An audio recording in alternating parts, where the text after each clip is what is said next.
So that should give us a sense that, not that Allah is somehow veiled from this time and the Ummah has been left to its own devices and that catastrophe follows catastrophe, which is what some of us implicitly seem to think, but rather that actually this is an age of extraordinary retrenchment and regrowth and renewal for the Ummah. Nobody could reasonably expect the Ummah to spiritually and intellectually and in Sharia terms retool from the essentially medieval perspective that we had in many Muslim countries just a couple of generations ago, and suddenly develop a form of Islam that was able to negotiate, not to make concessions to, but to negotiate, to understand, to succeed in the conditions of late modernity or post-modernity. That would be absurd. It took the West 400 years to adapt to modernity, 400 very difficult years, and to expect the Islamic world really to understand what the modern world is in a couple of generations is absurd. And all of the problems that we see around us nowadays, basically they're just problems involved in trying to turn a very sharp corner very quickly. So they're not the problems of the people who mess up. They're not the problems of those who are, as it were, thrown out of the vehicle and can't figure out how to hold on to it because the situation seems to be changing so fast. It's basically the road which we don't design any longer, but which we are careering down, that has generated this sense of disorientation that the Ummah feels. And I would say that historians, if the world continues in 100 years or 200 years' time, will not be saying that the 15th century, our century, was a time of failure for the Ummah, but rather, taking all factors into account, they will be saying that this was a time of extraordinary success for the Muslim world, despite superficial problems, because the Ummah retained its Iman. It lost many of the beautiful aspects of the crafts and the architecture and those things. That's for sure.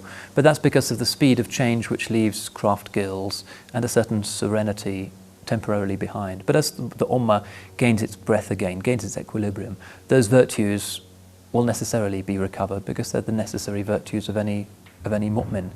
If you really practice Islam in the correct way, in the traditional way, for long enough, those virtues will come back even if you don't deliberately understand or cultivate them.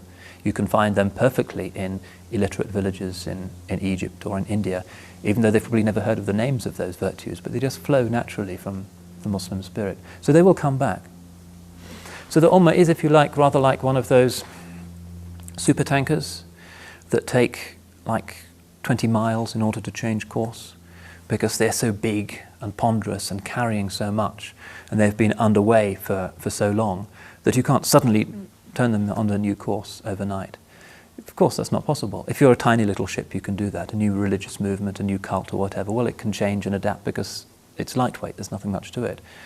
But a great world religion, and particularly Islam, which is freighted with so much, well, of course, if it has to change course, which we have to, because that's what ijtihad is about, and that's what living in changing worlds is about, and that's what the universality of the religion is about, then it's going to take a long time.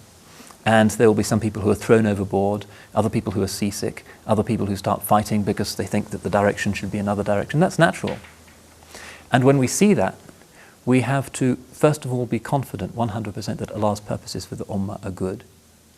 Because the Rasul alayhi salatu wasalam says, Inna hadhihi al-umma ummatun marhuma. That this Ummah is an Ummah upon which there is mercy. And in the famous poem it says, Bushra lana ma'ashar al-Islam, inna lana min al-aynayati ruknan ghayra munhadimi. It's good news for us, company, congregation of Islam, because we have a column, a pillar that can never be overturned and never be destroyed. And what is that pillar? The pillar is basically the Rasul sallallahu alayhi wasallam, his sunnah, his example, his opening of our eyes to human possibilities, to richness of soul, to forgiveness, to rigor, to upholding the rights of the poor and the weak.